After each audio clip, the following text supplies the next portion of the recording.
Welcome into show 95, the penultimate episode of the Pucknologists. That's right, because after next week, we're all probably going to be dying. But anyway, I'm your host, AJ Strong. Welcome into the Pucknologists here on Teal Town, USA. With me tonight, of course, Rocket Backhander. I'm fine. Rocket Backhander, how you doing? And Hockey Jerk. I am pleased to announce that all of our March podcasts are still scheduled. And if you want to come watch them live, doors open. Oh, yes.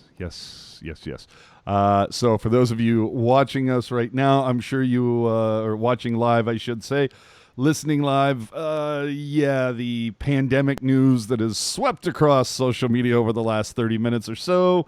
Yeah. So anyway, hashtag never forget, I guess is what we're saying. But we'll get to all of the Corona stuff in a moment, but first we're here to talk Sharks hockey, okay? And we will address the chat once we get through some things. We'll get there, but right now it's time to talk about the week that was in Sharks hockey. After week 23, the Sharks played 4 games, 1-2-1 versus Toronto, Minnesota, Ottawa, and Colorado. Over the last 10 games, Sharks went 3-6-1, currently now 13 points out of a wild card spot. I'm going to keep mentioning it until it's mathematically eliminated. They were out 12 points last week, so they've pushed that number higher. However, 3 points still separate 5 teams shooting for the 2 wild card spots in the West. We start versus Toronto. Brandon Davidson would make his debut. Jones would get his 3rd straight start. It was a 5-2 win. Kane would score twice in this one. A goal and an assist for both Suomela and Nason, along with getting the game-winning goal. Jones posting a .926, and as of note, and this is something we will continue to note as we're stuck in Corona land here, the attendance for this, 16,129. Scotch lower than normal. Anything from the Toronto game for either of you guys that stuck out that we should address? I just liked obviously we've seen even this year a goal like Mitch Marner's goal, as fancy as it was. God, that was sick. It was nice. We very easily could have seen the Sharks get rattled by that and just fold over as soon as the puck went in the net. But you know what? Credit to them. They came in the third period. They came ready to go. Stefan Nason got a goal. I believe Evander Kane had the other goal. So the Sharks didn't let themselves get too bent out of shape about Mitch Marner's goal. They came back and they got a win against a team who, probably should be better than they actually are. So, Nason talking about spoiling other people's, playoff desires. I mean, that's Exhibit A right there. No, the Marner goal was so snazzy and sexy. I almost came in the third period. Ha! Da-dun-ch. Okay. Wow. Yeah. So we move on. Versus Minnesota, Jones would start another. This is a tough 3-2 loss. Tough to fault Joner on this one. The teams did not look that great. Nason from Gregor and Heed. Thornton would score his 2nd goal in 3 games, so you got that. Big coronavirus warning came out prior to this game, a couple hours prior. Unfortunately, in this one, Jones would post an 889, and we talked about attendance. This one, 14,517. One of the worst in Sharks history. So for the Minnesota game, and any bones of contention? Anything to point out? I mean, you kind of had to expect this. Minnesota obviously was going to be pissed off considering how just outworked and unlucky really they were when they played the Sharks back on the 15th. So You had to expect Minnesota was going to come out and at least try to play better with some more tempo. And obviously that was the case, a 3-2 win for them. But Alex Stalock as well, brought his A game tonight. And I think you'll sense as the show goes on, there are a lot of former Sharks who really wanted to say what's up to their old team. So Yeah. Sup? Damn it, Al. You up? Yeah, Stalock had just enough in that one. Then, of course, we follow that up with Ottawa. Aaron Dell would slide back into the net. This one, unfortunately, a 2-1 loss in overtime. Knizov plays his first... Knizov, sorry. Okay, he's going to cut my knees off here in a minute. Knizov plays his first NHL game as Ferraro would sit the weekend with a lower body injury. Sharks only able to score once on the 29th worst team in the NHL. Perhaps that's because the Sharks are the 28th worst team in the NHL. However, the Cobra would strike in overtime, and that would be your winner. Dell posts a 9:47, so tough to fault Aaron, but what happens? I guess you get the charity point, but attendance for this one, a scotch, a hair, if you will, over 16,000 when you add in another 18 with it. So you have that. So for the Ottawa game, I mean, were you happy to see Cobra back at the Tank Rock? No, I'm kidding. Chris, he's all right. There's a reason in the league. Some other, it's nice that fellas are still out having flourishing careers in the NHL, and I don't fault them. Do you know what I mean? I don't have any animosity towards him. I think he was fun to watch when he was here, because he has a big mouth. And it's still, he's going to be Cobra forever. So I know he only has a big mouth when he's in the back of an Uber. That's all. No, that's not true. It's at practice. At practice, he's one of the more vocal people. Anyway, the guy's also got a very thick and coarse hairline. Yeah. Well, I mean, all of us should be so lucky, right? Nice. If I remember correctly, I think there was another former Shark in that game wearing an Ottawa sweater, but I forget his name. I know he never scored 20 goals for the Sharks in one season. I know that because I had a bet on it. Hey, he almost had a goal that night, which honestly, everybody talks about canceling games because of this pandemic. I mean, the game should have been canceled if that puck on Bodker's stick went in the back of the net.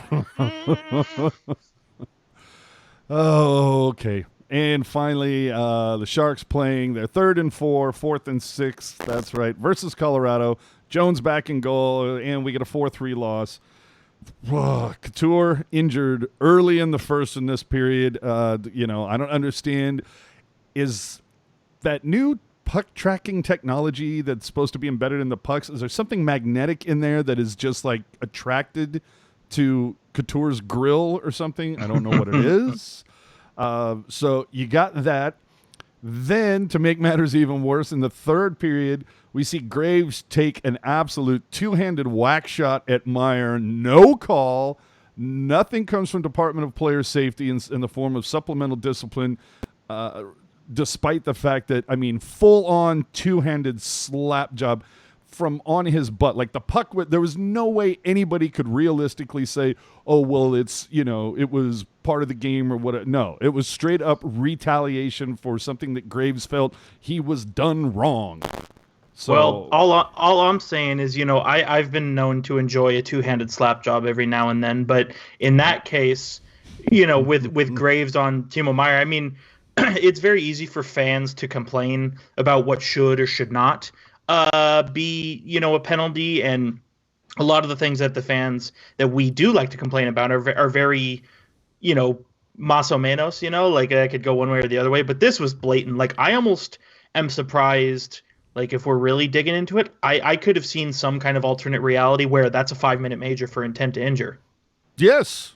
Oh, please make that happen. Not even the check for $5,000.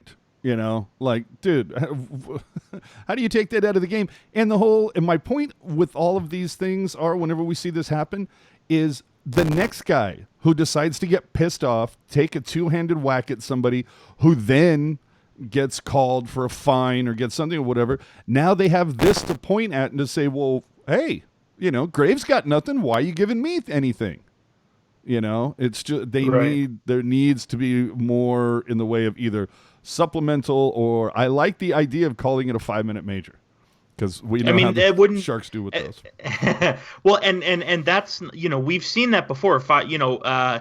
I I flash back to 2017. Leon Draisaitl got a 5-minute major for cup checking Chris Tierney in the playoffs. You know, a little different than a slash, but again, you know, the NHL claims to want to hone in on intent to injure, but you know, and even if, you know, even if there's not a penalty called in that instance, the NHL and the player safety, they're allowed to circle back and say, okay, you missed it there, but we sure as hell didn't miss it. So fine, suspension or whatever. Just there's the flip side of that too. A guy gets a match penalty, you know, a day and a half later, the NHL can say, okay, that wasn't a match penalty. We're going to take that away. You know, that's all I'm saying. You know, if you like, the NHL wants to crack down on intent to injure, but then doesn't do anything to crack down on it.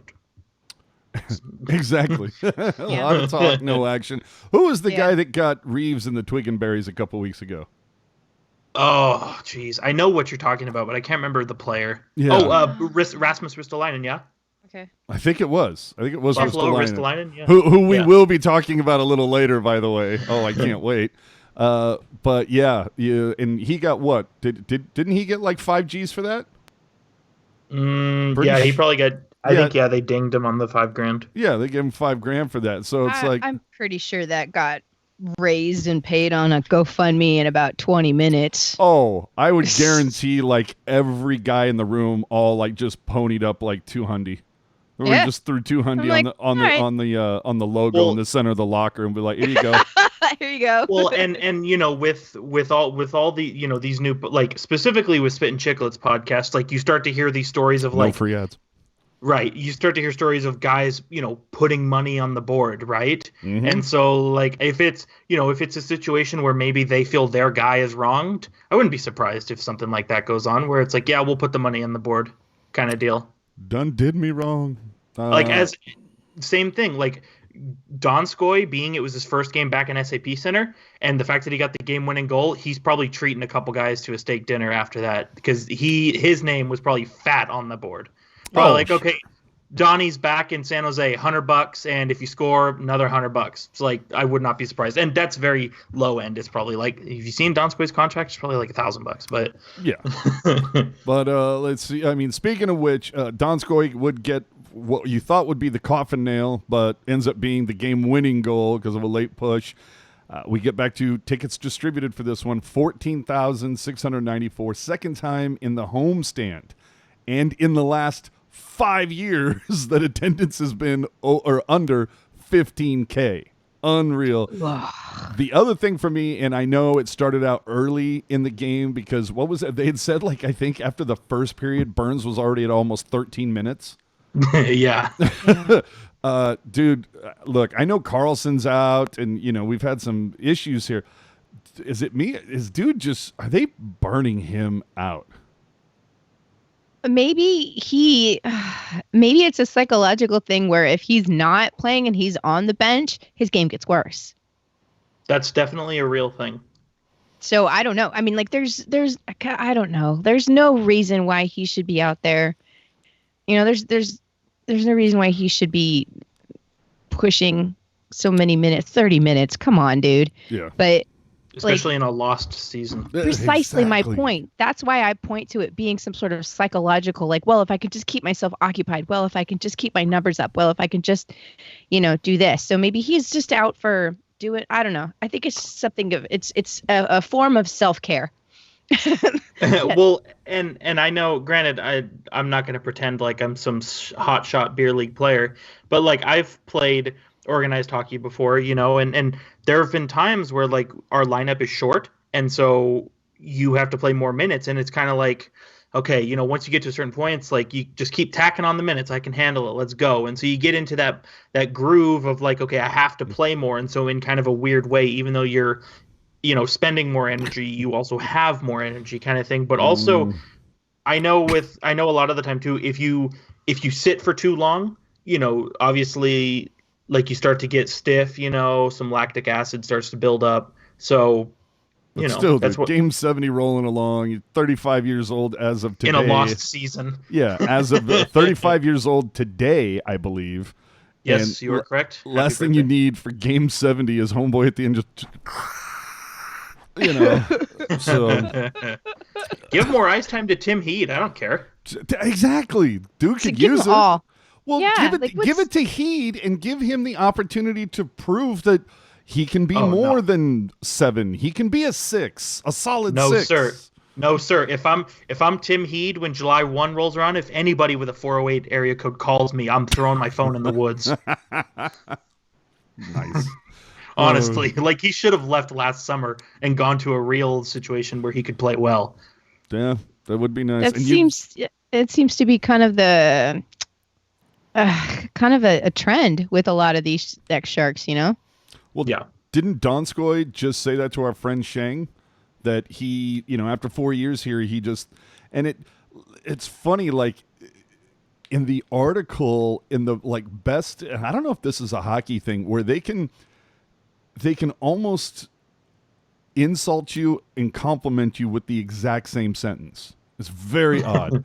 But it was basically kind of a thing like, I can't thank, DeBoer enough for the 4 years that I had here, but I had hit the wall and needed to basically just kind of said, thanks to DeBoer for what I was given, but he couldn't give me any more to help me, so I had to move on type of a thing, Pretty much. Yeah. Mm-hmm. He had nothing left to give.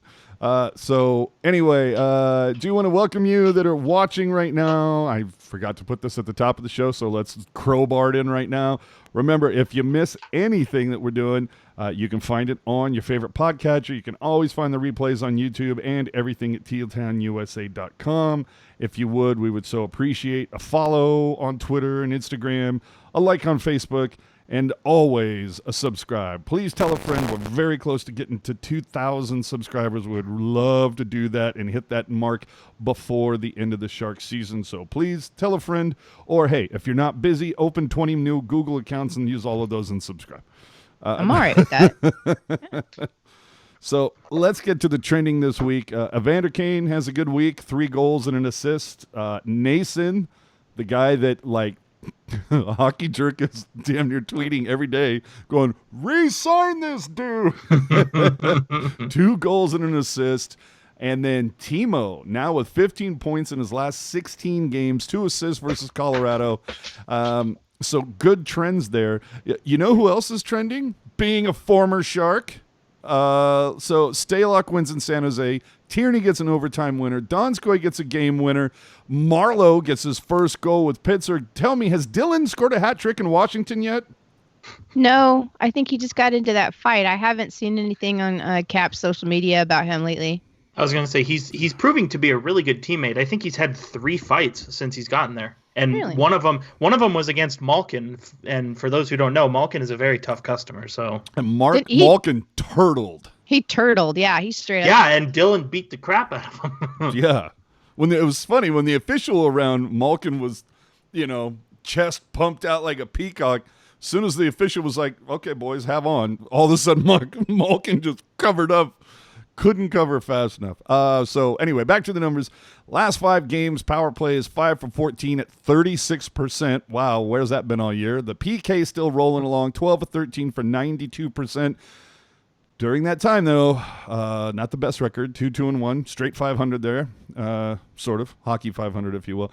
Dell, over his last 5 games, a combined 900. That's right where we want to be. I think you want to be a little bit better. Jones, over his last 5, a 912. Significant upgrade from, we should probably move on because if we get on Dell and Jones, it's going to go on forever. Let's just say looking a little bit better for Jones, maybe not playing so much and more time spent with Nabby is having an impact. That's why I say give Jones 1 more year. And then put him in the locker that has the coronavirus in it. Anyway, let's move on. The Sharks have finally made it official. They put a ring on it with Simek for 4 years, valuing out to $9 million. Do we love this or hate it, Rock? I don't like the term. You don't like the 4 years? No, I don't like the term. I think it's too much money. But I'm glad he's here. I guess, I don't know, everybody was like, oh, miss you Simek, and then he came back and it was like, maybe it wasn't him.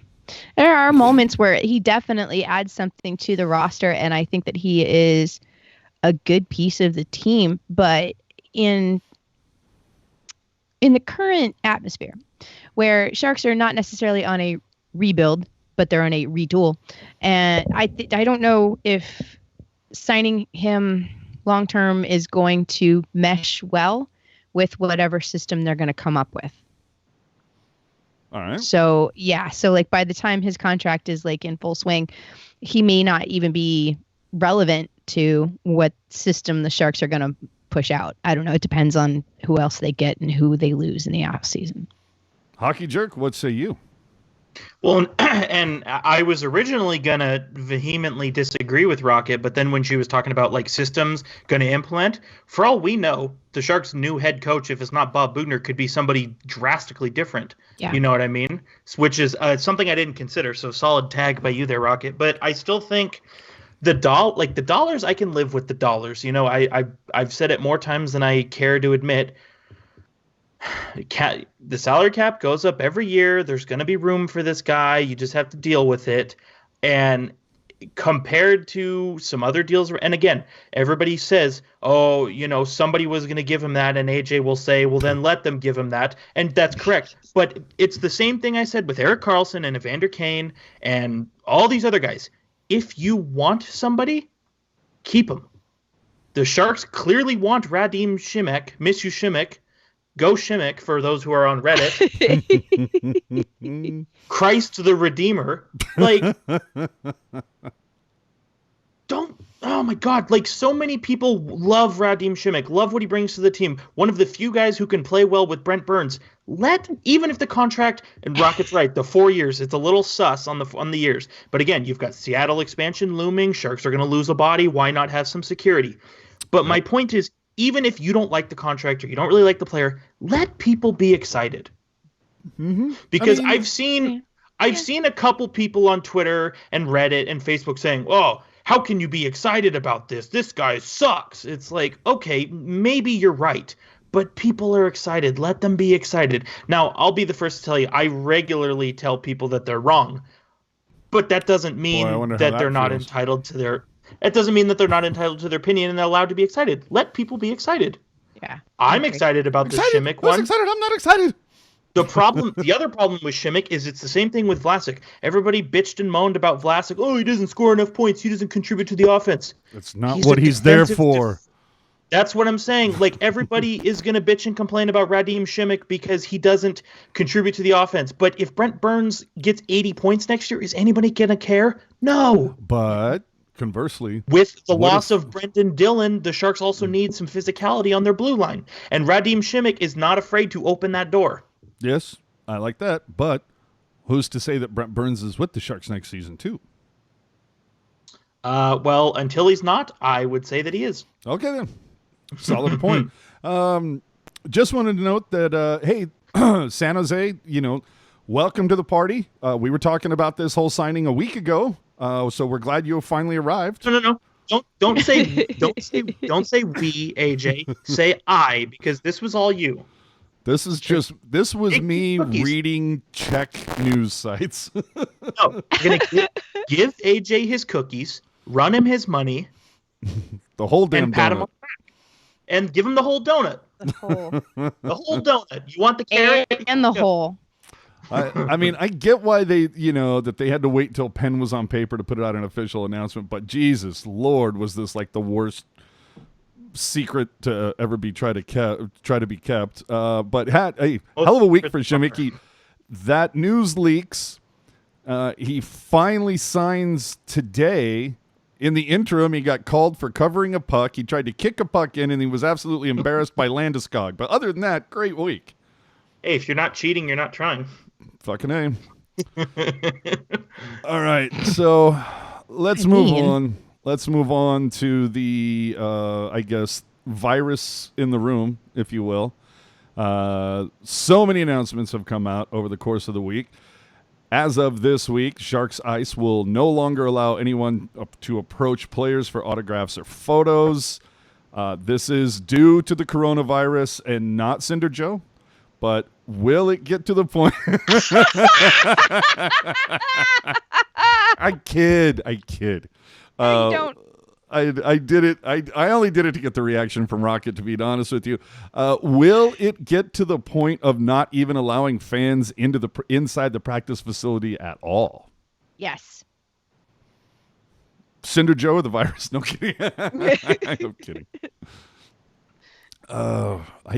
It's. Oof. I don't know. This is going to be weird. And my kind of worry about that, and there's more to get into but I will say that a lot of the steps that all sports teams are taking, whether it's MLB, NBA, the NHL, it makes me wonder how many things that they're going to change, and that once we're beyond the virus, with any luck, once we get beyond it, will any of the things that they implement remain? Yeah, it's a good question. I mean, it's entirely possible, because if anything, this whole pandemic has shed light on all the unsanitary and unhygienic people out there.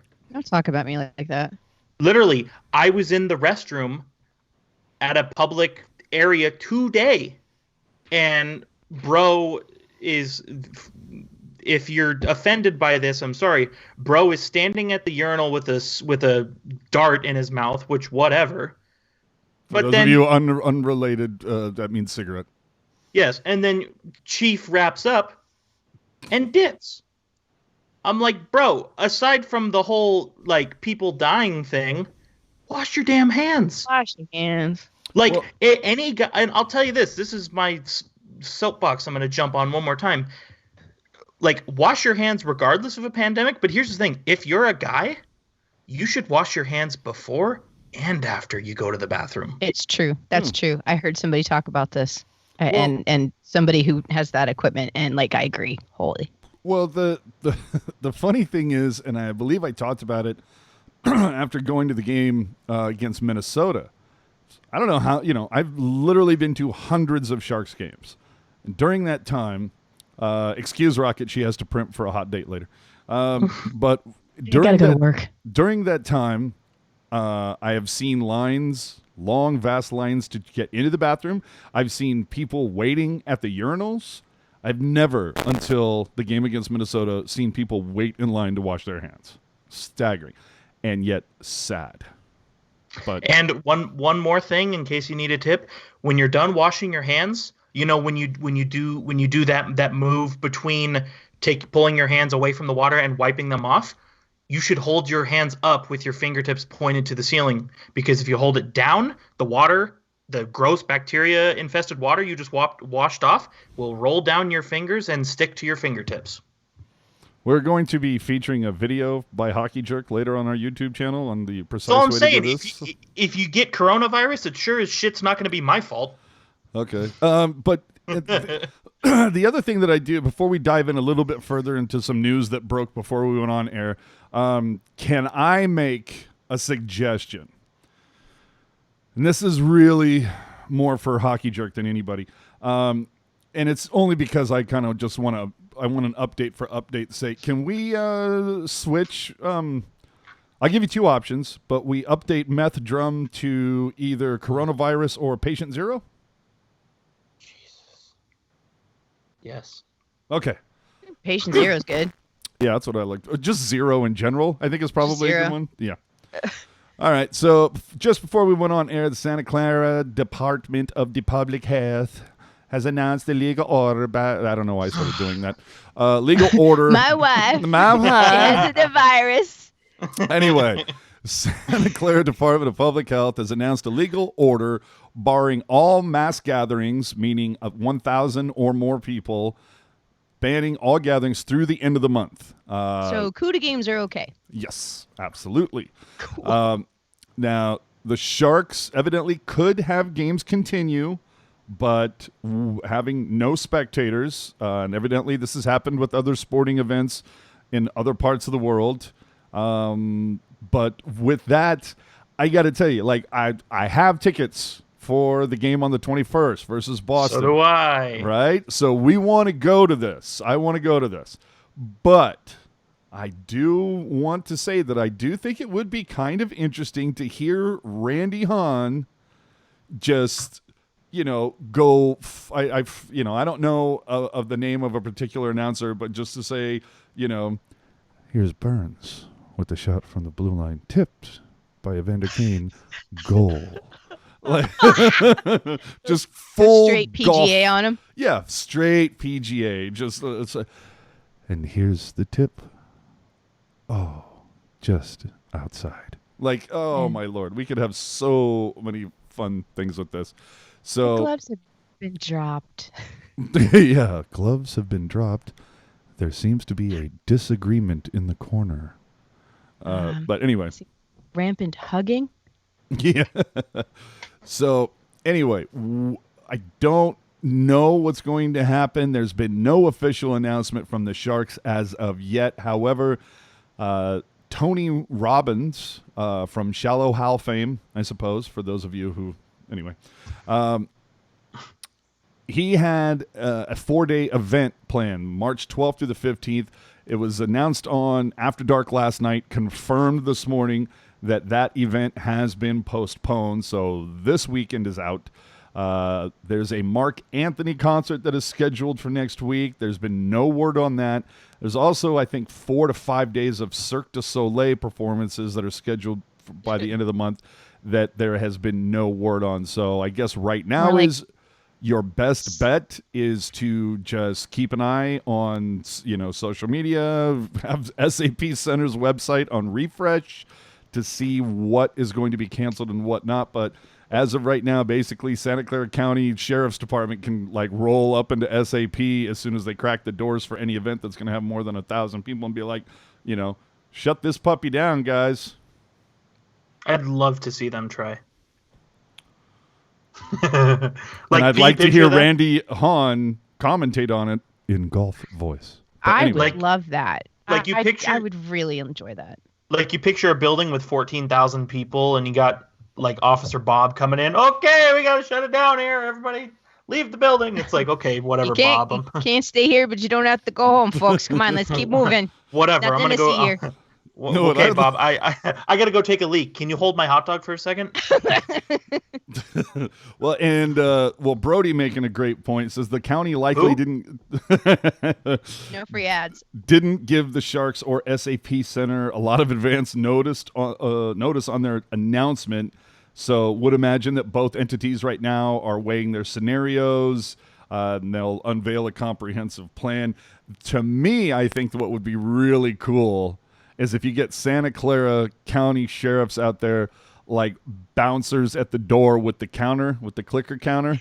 And as soon as they hit $9.99, all right, we're full here. You can just sit out here and wait and have it looking like Studio 54 Era 77 out in front and just waiting for somebody to dip out and be like, okay, now you and you too. Okay, you can come in now. No, okay. I think that would be so much fun. But I think that they're probably going to try to sell maybe 700 lower bowl tickets.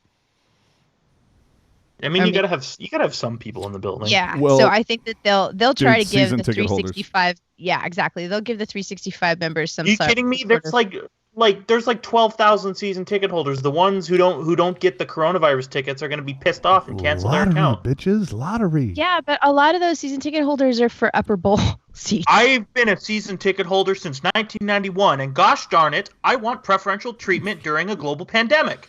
I would like to speak to your manager. Your season ticket seat is in the last row of section 210, okay? My Sharks record player was not wiped down with Clorox enough. I'm going to cut you. I'm offended. Ma'am, this is a Jack in the Box drive-through, ma'am. This is a Jack in the Box drive-through. My Sharks souvenir beer cup smells like beer. Did you even watch these? My Sharks souvenir beer cup smells like Ruzanowski. I specifically ordered a Han smelling cup. In other words, you needed more suntan lotion. Yes. Fan appreciation giveaway: Sharks themed hand sanitizer bottles. Oh my God! Stop! Absolutely. They actually, when I worked at the Predators store, they actually made hand sanitizer with the Predators logo on it. So this shit exists. Of course they did. Yeah. Okay. I feel like we need to move on, guys. But let's just get the bottom line out here to everybody. Cert to COVID-19. Good job, Steve. So the potential dates affected for the Sharks, of course, would be March 19th versus the Canadiens, which is the Stealth Shark Sculpture Pack if you ordered one of those promotional ticket packs. So See if you get it. well, no, because when you order promotional package items, those are shipped directly to you. So even though you might not see that game in person, you will get your item. The thing that will be a scotch more impacted, of course, is Saturday, March 21st versus the Boston Bruins, which was is the Uprising jersey giveaway and the jersey auction. If you can't tell, Jerk and I are particularly pressed about that option. And what was that? I said I don't want to talk about it. There you go. That's what I thought. This is so typical that, Let me finish. Jesus Christ. I know I have some things to say. I have some things to say. All right. Sunday, March 29th versus Arizona, which is hockey is for everyone night. I guess everyone except those who have the coronavirus. So we might need to amend that. Then the SAP Event Center or the SAP Center dates that we were talking about before. The Tony Robbins stuff has already been postponed. You do have the CUDA versus Colorado. Obviously not trying to be funny or a jerk about it. But who knows how many tickets for that game have been sold as of this point. If there are less than 1,000, maybe they let that roll on. From what I know, Tuesday nights, not the biggest draw, doesn't do too well for the CUDA. The other point being, San Jose Barracuda, worst team in their division. So who knows how that's going to go. Again, Sharks versus Montreal. Then you have Mark Anthony, Sharks versus Boston. You get another CUDA. Then you have the week of Cirque du Soleil, finishing off with the Arizona games. So 2 Sharks games, 2 CUDA games in April. We will see how and if those games are, in fact, impacted. So back in the truck, real quick, guys in the truck, can we go back to that Corona graphic one more time, please? In the truck, one more time. The team. Thank you. Okay, I just want to say really quick because I'm an asshole. That should be affected, not effected. Thanks, Graphic Monkey. I'm just kidding. I love you, Puck guy. I'm just messing with you.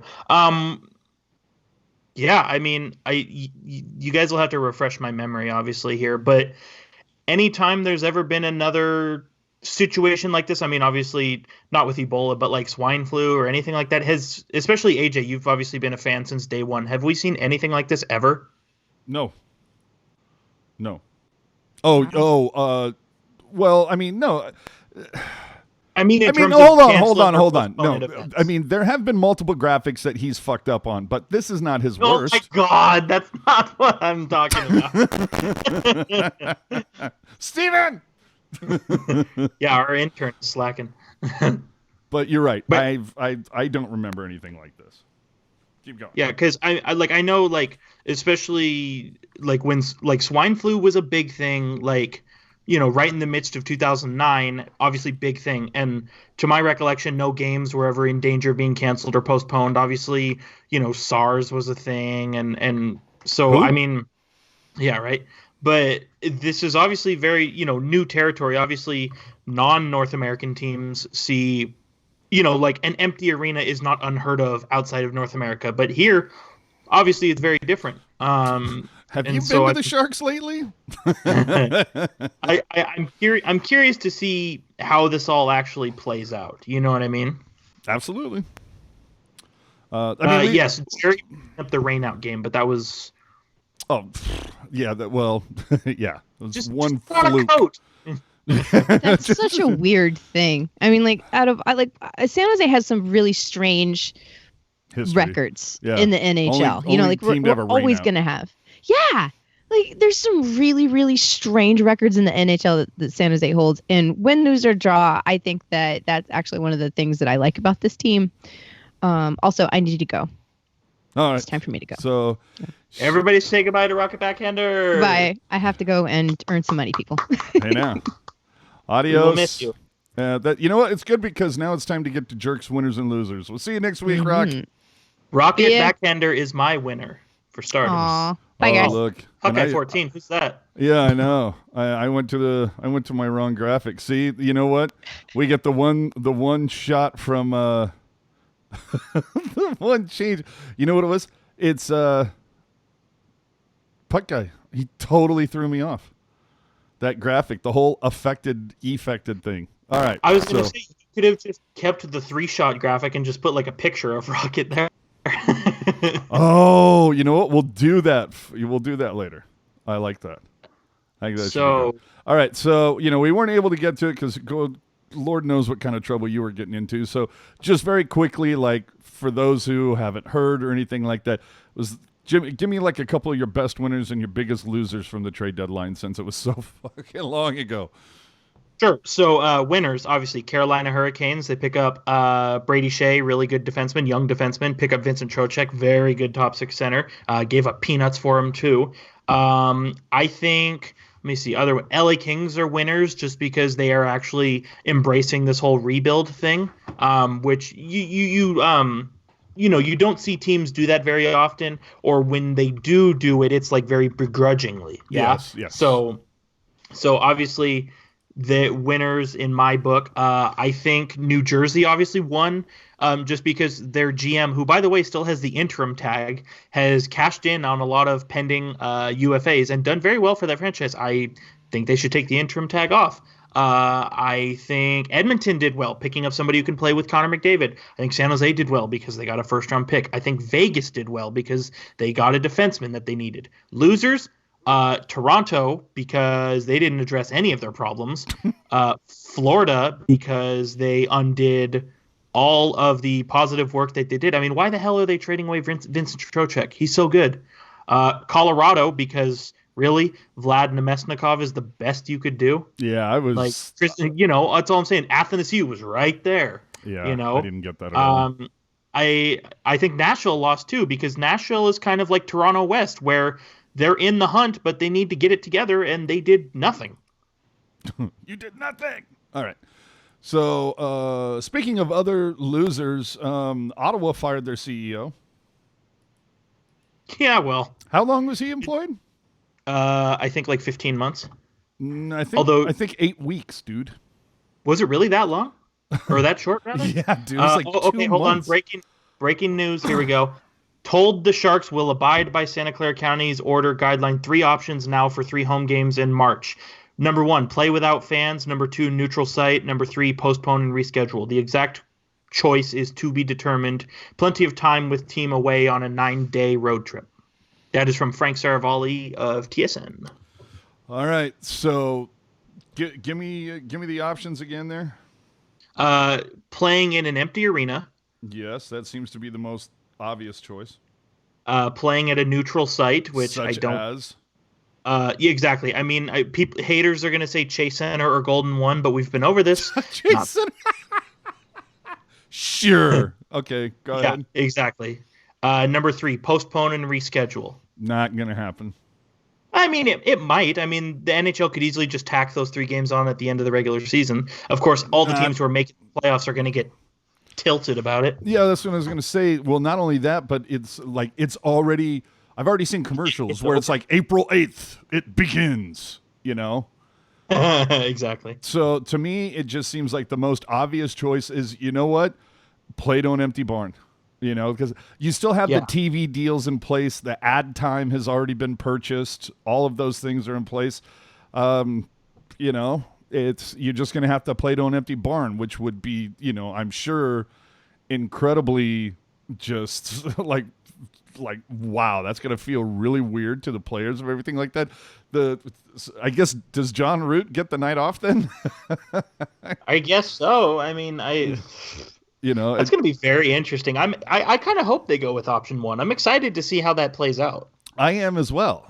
It's, or at the very least, I shouldn't say excited. I'm intrigued to see how it plays out. Yeah. It's not something that I want to see happen, but if it's gonna happen, I'm definitely gonna be, watching it from the moment that it comes on the TV. That's, holy cannoli. And will they even sound the horn? If the Sharks that score? Is kind of. The horn is kind of fan service when you think about it. Yeah. So, and to be honest, I think you could almost take this, like, obviously Randy Bakes, all those guys, the consummate professionals. But wouldn't you want them just a little bit to kind of take things to just a little sideways? You know, and it's just like, I don't know. You'd want them to try to have some sort of fun with this, where it's, you know, I could picture, you know, I'm sorry, Baker, could you speak up? I can't hear you over all the noise. This is one of the loudest buildings in the NHL. That's what I'm saying. Like, you could go different ways. What is that? Rye Pretty Boy saying something that'll fillet your fish for sure in the chat. Give me on ice microphones. Yes. Yeah. No, I do. Well, for me, my option is give me the give me a 7-second delay or whatever, and yeah, just complete on ice microphones. So in case Erik Karlsson throws another one of his, are you fucking kidding me? Obviously he's not going to because he's not playing, but anytime there's foul language or whatever, they could hit that. Although I still think that's lame. It's like, who cares? It's not like these guys ever get fined for this. So did you also another chat thing? Jerry saying if they go with option 1, maybe the Sharks sponsor numerous watch parties in the Bay Area. That'd be kind of cool. That is a fantastic idea. Although, isn't that, again, the problem of big social gatherings? Isn't that what we're trying to get away from to begin with? Dude, if you can fit, I'll tell you, if you can fit 1,000 people in the Brit, go for it. I know, but I'm saying, like, they could hold an outdoor thing on the grass at the earthquakes or something, and it's like, we told you. No. They just got to take it. They just have to take it out of Santa Clara County because it's restricted to Santa Clara County. Yeah, Santa Clara County is a big county, though. But yeah. Well, how far is Daly City? Like 50 minutes? Yeah, I know. I'm just saying. Christine pointing out that the Baltimore Orioles once had to play a ball game in an empty park, and that was eerie. That sounds very familiar to me. So, anyway, there was reports on ESPN that they were looking at plans if this virus spread. So, this could be, step one in a long line of steps, or this could be something that we all look back on in a couple months and go, oh my God, wow, did we all overreact? It'll be interesting to see what hindsight provides. Well, give it time. There'll be some kind of shot eventually that fights it. Yeah, I'm hoping it's like I find it very. I find it very hard to believe that scientists are just hanging out like, well, we hope it fizzles out. Like, no, like scientists are working on it every day to handle it. I know. All right, look. It's going to be okay. Oh, my God, can we move on, please? The NHL GM had some meetings, and it looks like they finally addressed offsides and extended the blue line to the sky. Can we say that, like, really it took until 2020 for that to happen? Yeah, seriously. I mean, that's like, don't get me wrong. I like challenging for offside. I think you need to get the call right. What I don't like is, every year since offside has been challengeable, there's been, okay, we have this new rule. Well, we have a rule for the rule and then a rule for the rule of the original rule. And it's like, why couldn't we have just taken an extra season and sort all this crap out in one instant? Because first we have the offside challenge and it's like, okay, you lose your timeout. Mm-hmm. Oh, now you get to keep your timeout. Oh, but now it's a penalty. Oh, but now the blue line extends upward forever. Like, what's next? Like, is there going to be a second thin line where it's like, okay, your skate cannot be past this and you're considered offside? Like, where does it end? And this is somebody who likes the offside rule. Well, the other thing is we also now have puck tracking. There's this whole I'm not even sure what the hell the puck tracking is supposed to be for. I guess it's so you can put a tail on it or something once in a while if it goes over 40 miles an hour or whatever. I'm not sure what that's about, unless the only way that I want you to introduce the idea of puck tracking is if you can tell me definitively if it crossed the damn line. So I read something that was actually kind of interesting. So there was a conversation of inside the white paint inside the net. Why is it got to be white? Putting sensors in the ice there, mm-hmm. to where the sensor is a full NHL puck plus a teeny tiny bit more beyond the goal line, so that when the puck hits those sensors, for absolute certainty it's completely across the goal line. That's all I'm saying. All right. So I wanted to get past it, but we have more and more things coming out, and we now finally have an official statement. SAP Center at San Jose is aware of the County of Santa Clara's Public Health Department order to prohibit public and private mass gatherings through the end of March. We will adhere to the mandated guidelines. No events are scheduled at SAP until Tuesday, March 17th. We will be reviewing each scheduled event due to take place for the rest of the month and provide an update in the coming days. We appreciate the understanding and patience of our fans, guests, and partners during this unprecedented time. The other thing that I think should be noted on here is it says no events are scheduled until March 17th.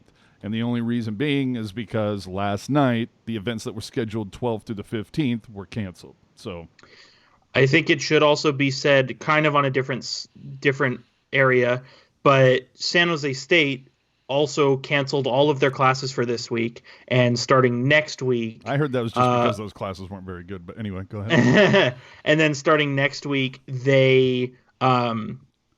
most of the classes are going to be online or some kind of hybrid operation or something like that. And then they're going to decide after spring break, which I believe is the first week of April, whether or not to continue with the full online or go back to the in-class setup. Not that that affects the Sharks, but it kind of gives you an idea of how the entire city is pretty much at a standstill now. Mm-hmm. I mean, at what point do banks close, you know?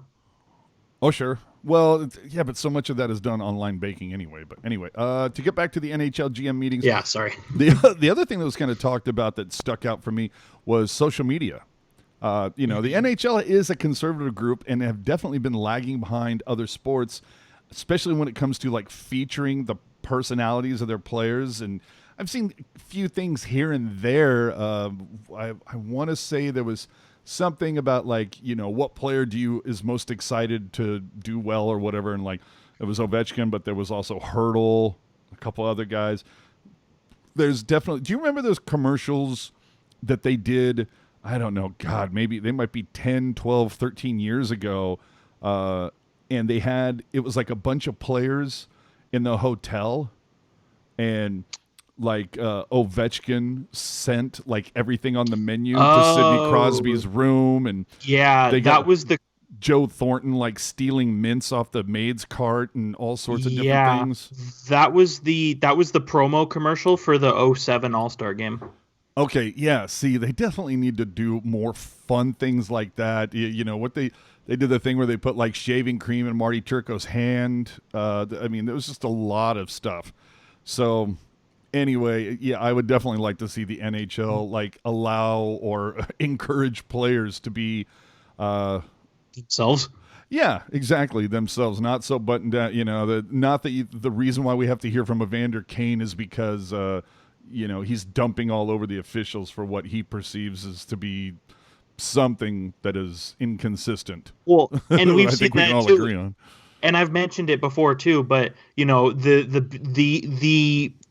Kevin Kurz for the Golden Knights, Gary Lawless, who used to work at TSN, that guy has it out for Evander Kane for no reason at all. And well, that it might not be no reason. Maybe Kane turned him down for an interview one day or something. Who knows? Yeah, no logical reason.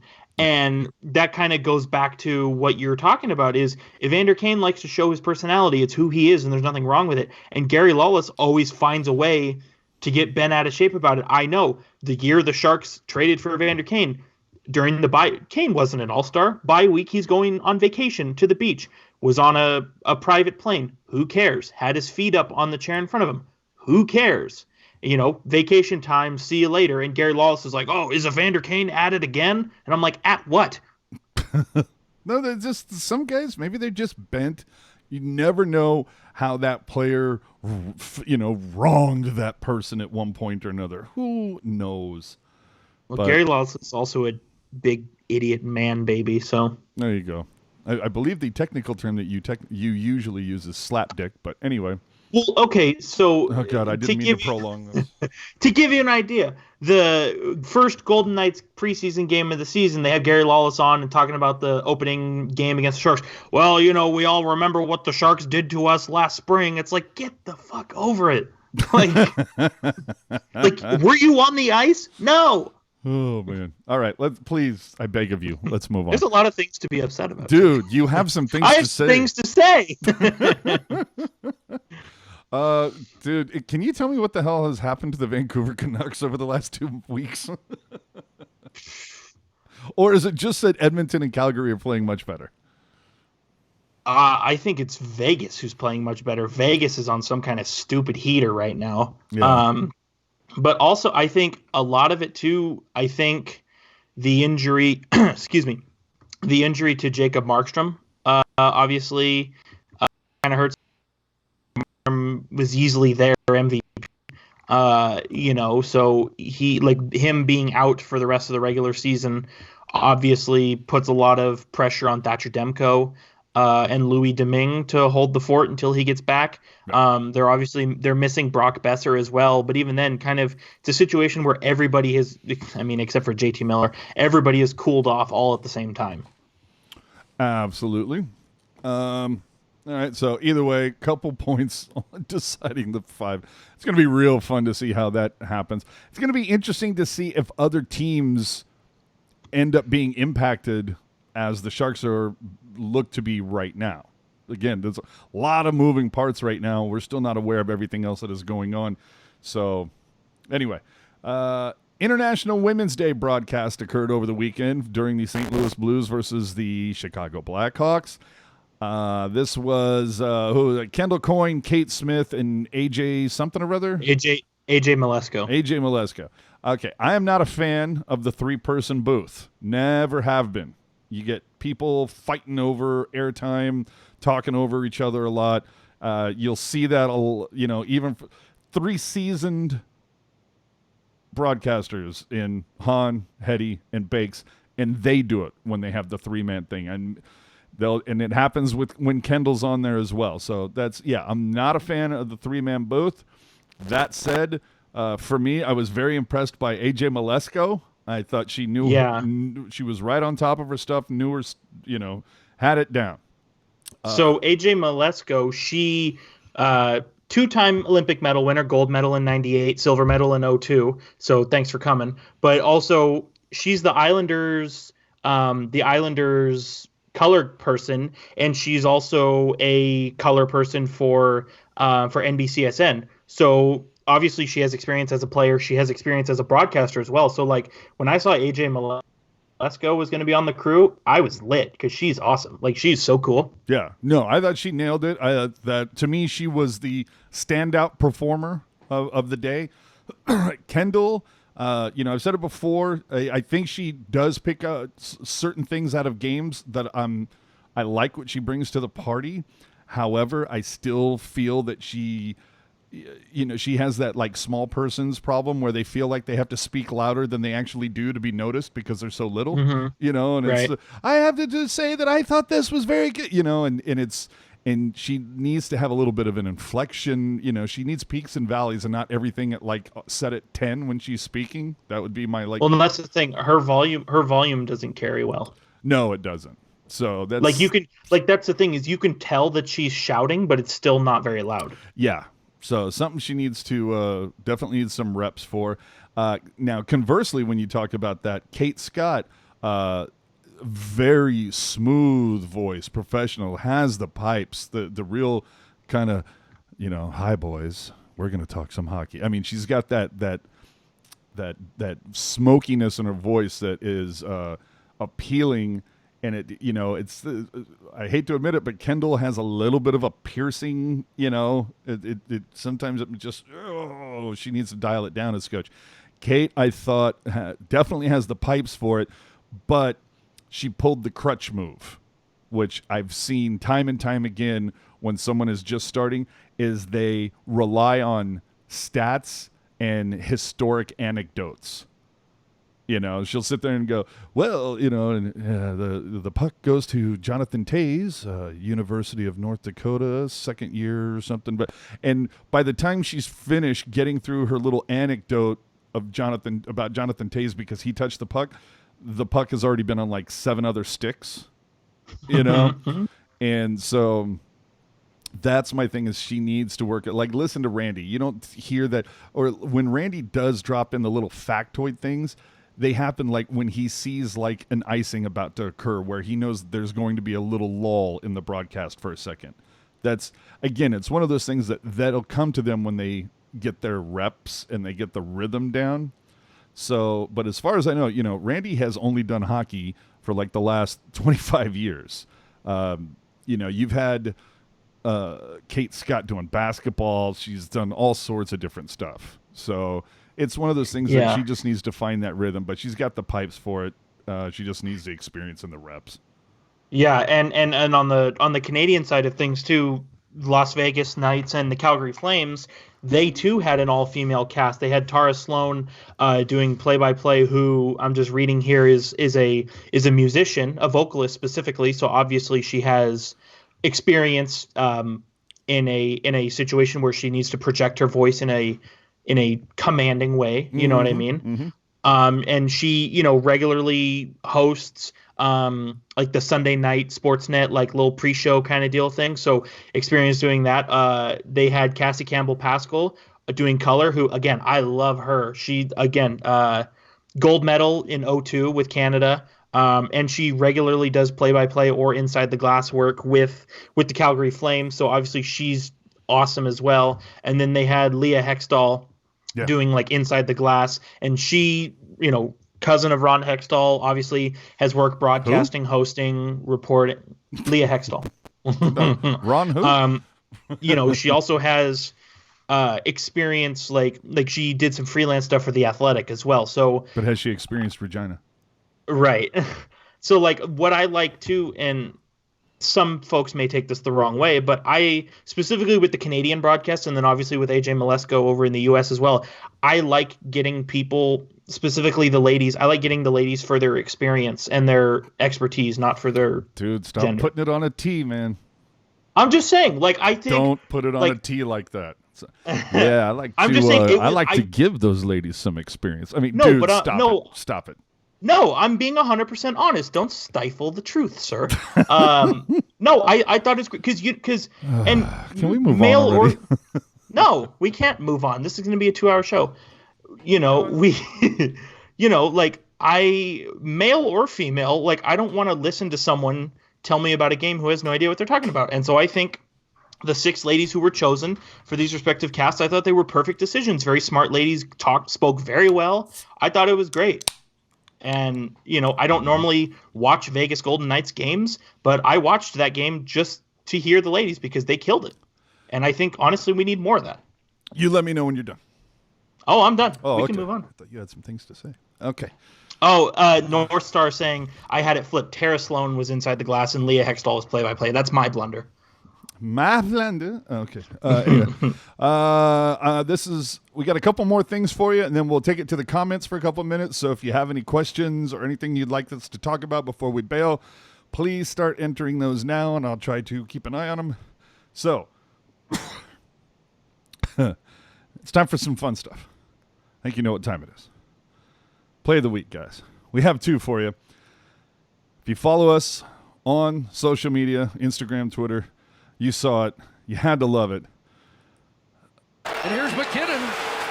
What a pivot.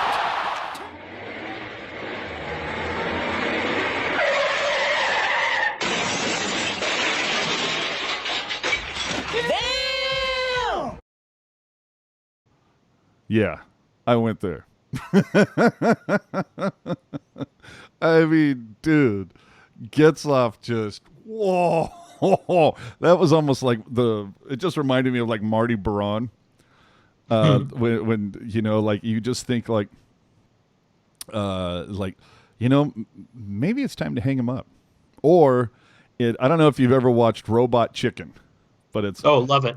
When they throw the Emperor, when Vader throws the Emperor off and he starts to fall for a couple of feet, and all of a sudden it's like, and then it just stops and you get the Who noise or the Who song in the background, and he's like, "Yep, that's me." And like I want to have that shot where as soon as you just get Getzlaf, a frozen shot of him just splayed on the ice, and it's like, I bet you're wondering how I got here. I think they could have done a whole bunch of awesome ones. Very quickly, $2 from Skylar. Thank you so much for supporting the show. So POTUS might have coronavirus. I don't know. We try to keep our politics out of this, but I can't thank you enough for the $2 donation. If anybody else would like to support the show in that way, we greatly appreciate it. We move on. Should have donated $1.5 million. Am I right? Yes. But let's move on to the other play where Rasmus Ristolainen. I don't even know who hit you, bro. Eichel.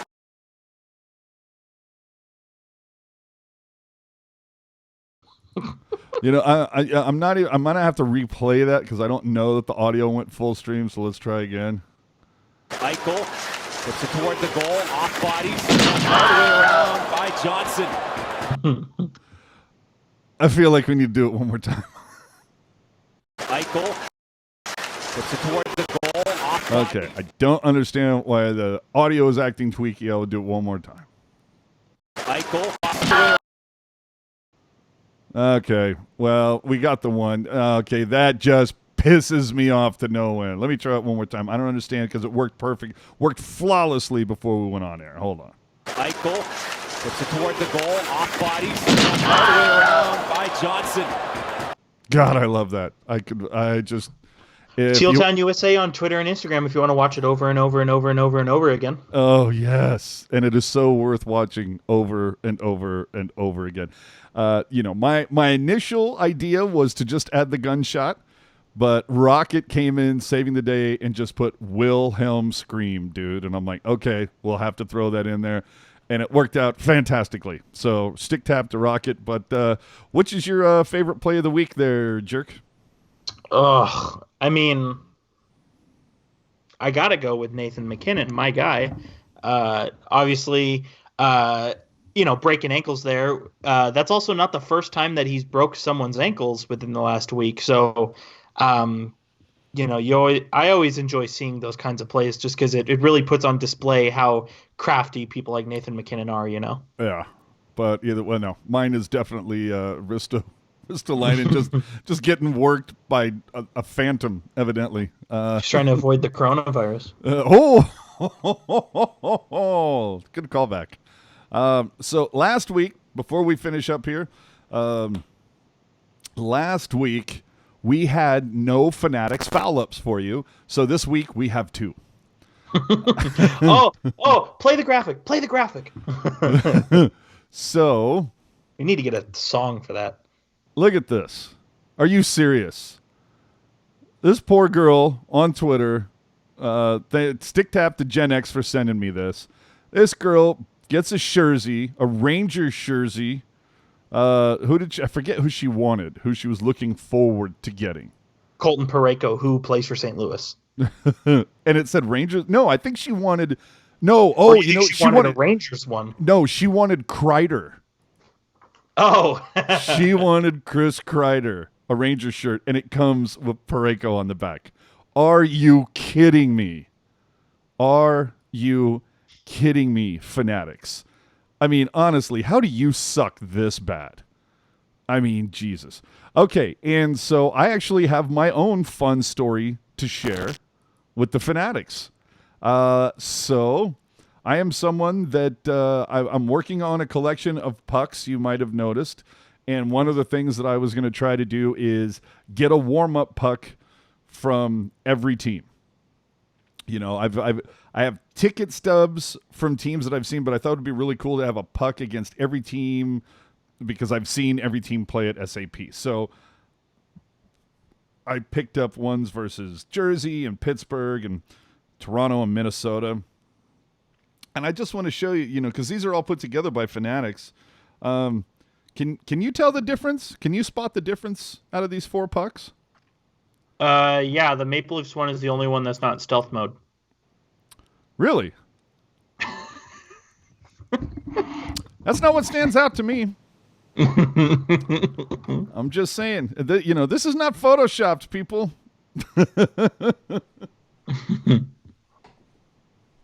Yeah, that's okay. We're just messing around here. Obviously, the thing that stands out. Whoa, just messing around.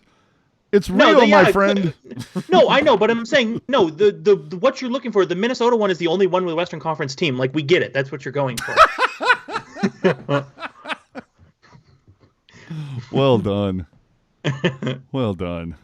No, I mean,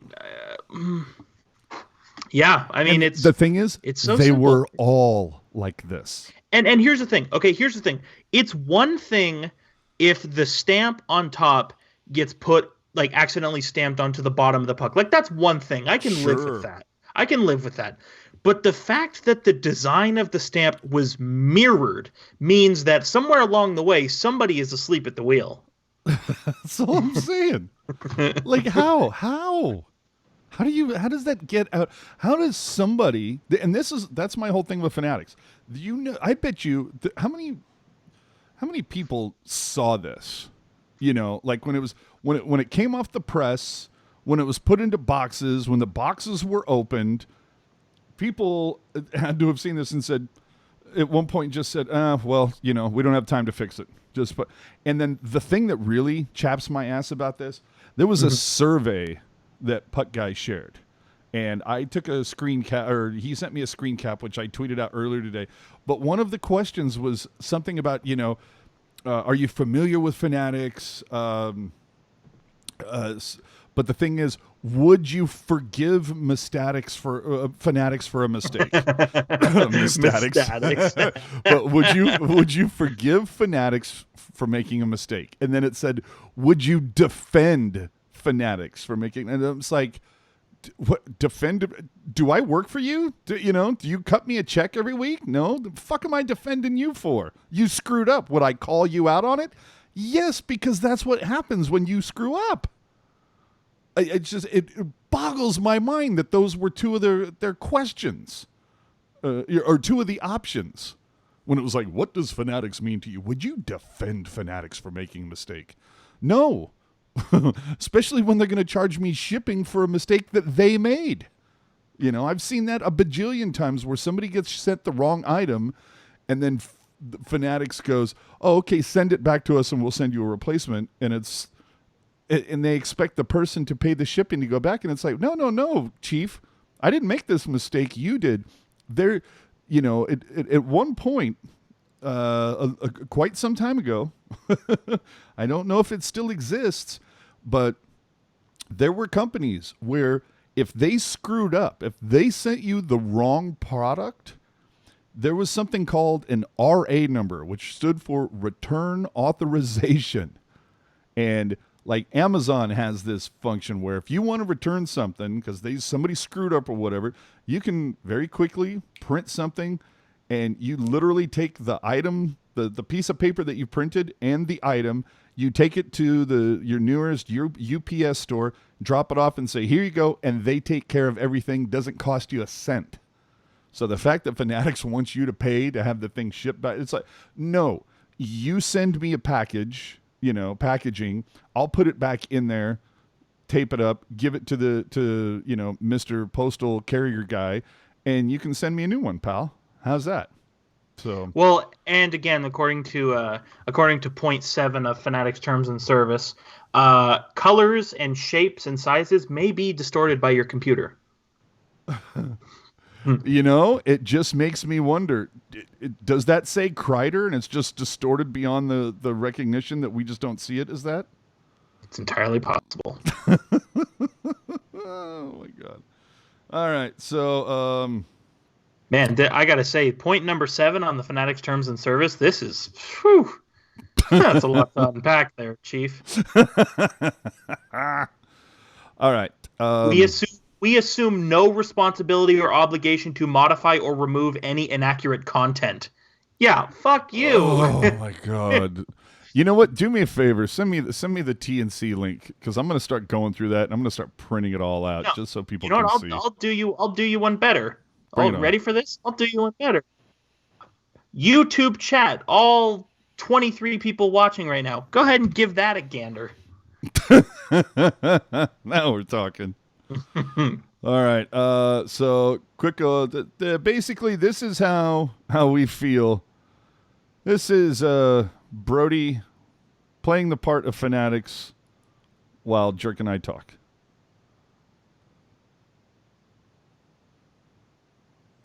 Pretty much it. The only problem I have with that joke is you're making the assumption that Fanatics would be allowed into the same room as us. That's true. Well, then this will make everybody feel better, Ray. Or maybe it won't because I don't have it queued up. Shit happens. Let's go back to Risto line one more time. Eichel puts it toward the goal. Off bodies. All the way around. I could watch that over I like how and his over stick and over. flies into the air. That's what I love too. So thanks very much. What now? What come out? What's just come out now? I saw on Twitter it said hockey trending, and then it said Carlson. I was like, oh no, but it's William Carlson. I was thinking, great, Eric Carlson broke his other thumb. Lovely. Oh, you know what? All this taken into account. God damn it! Okay, this is it, people. The one thing taken into account. We touched on it a second, but we didn't actually play any of the clip. How is this not a penalty? How does this not get anything from DOPS? How? Yeah, that's a vicious slash. Yeah. Just explain it to me. How? But All right, so I don't know about you. I got to make a couple phone calls to the people that I bought the Boston tickets from and say, how do I get my money back, Chief? Oh, it's so disappointing. Look at this. April 2nd and March 21st. Look at this, people. These tickets may go to waste. This is so sad. Oh, I got to get my money back, Chief. Not to mention the fact that I do have tickets for fan appreciation. You know, they only have 5 games left, and it figures this happens when I have tickets to 3 of the 5. Of course, right? Well, that's what I'm saying. It's like, you know, Sharks 365 had to stick it to us one more time, you know, and now we're not getting our warm-up jerseys. Man, I don't get no cookies, no more warm-up jerseys. This whole season just sucks. Yeah, and then we're supposed to come back next year? I know, right? I think we all could you just picture opening night next year. It's like, oh, all of a sudden there's no more pandemic. You know what I'm telling you right now? If they have to call a game with no fans, this is what it's going to look like the entire game. This is going to be it, dude. Oh, dear Lord. All right. So anyway, thank you so much for watching. Would be remiss if we didn't thank one Rocket Backhander. You can find her at rbackhander76 on the social media. Of course, we have the Hockey Jerk. You can follow me on Twitter at hockey_jerk. And remember, as I always say, it could always be worse.